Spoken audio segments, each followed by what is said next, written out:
Sir আসসালামু আলাইকুম sir. জি, স্নাতক। স্যার ওই একটা বিষয় একটু স্যার জানাই রাখি আপনাকে। মাননীয় প্রধানমন্ত্রী এখন একটা বিষয় আপনাকে জানাইতে বলছেন স্যার। সেটা হলো স্যার ওই সালখায় যেসব বিএনপি জামাতের নেতা আছে এগুলোকে অ্যারেস্ট করে ফেলা যেভাবেই হোক, কিছু অ্যাকশন এখনই ওই ওদের বাড়ি আমি এখনই নিচ্ছি।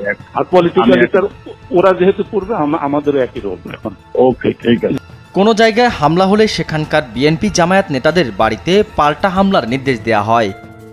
ফ্রম ইয়োর ইন্টেলিজেন্স সোর্স যে এরপরে যদি কোনো এসিল্যান্ড অফিস, ইউনো অফিস, থানা বা এই জাতীয় কোনো আক্রমণ হয় তাহলে বিএনপি জামাত এবং হেফাজতের ওই নেতাদের বাড়িতে আক্রমণ হবে। কোনো ভূমি অফিসে আগুন দিলে যেন সেখানকার হেফাজত ও বিএনপি জামায়াতের নেতাদের জমির রেকর্ড না দিয়ে সেই জমি দখল করার নির্দেশও দেওয়া হয় স্বৈরাচারের স্বরাষ্ট্রমন্ত্রী কামালকে। যে সকল ভূমি অফিসে জমির রেজিস্ট্রি দলিলপত্র যেগুলা এই হেফাজত জামাত নষ্ট করবে, একইভাবে তারা কিন্তু ওই তাদের জমি জমা আর পাবে না, জমি জমা হিসাব দলিলপত্র তারা পাবে না বা রেকর্ডপত্র আমরা আর দেব না।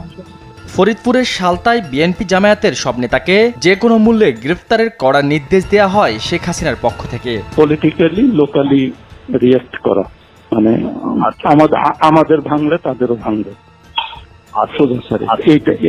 এইগুলো আর স্যার ওই একইভাবে আপনাদের পলিটিক্যাল সোর্স এগুলো সব থেকে জানান।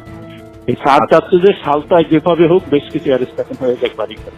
শুধু তাই নয়, কোন মামলায় কাকে গ্রেফতার করবে, কার নামে চার্জশিট তৈরি করবে সেই নির্দেশনাও বিনা বাক্যে মাথা পেতে নেন সাবেক স্বরাষ্ট্রমন্ত্রী কামাল। না, আমি আচ্ছা আরেকটা জিনিস ওনার সঙ্গে, আমি কি ওই যে ইসের চার্জশিট আজকে হচ্ছে শাফি হুজুরের যে হত্যা, স্যার এখানে মামুনের সংশ্লিষ্টটা আমরা এটা খুঁজে পাইনি, কিন্তু বাবুনগরীরটা পাওয়া গেছে। স্যার ওনাকে একটু জানাই দিন, তাহলে আমরা চার্জশিটটা রেডি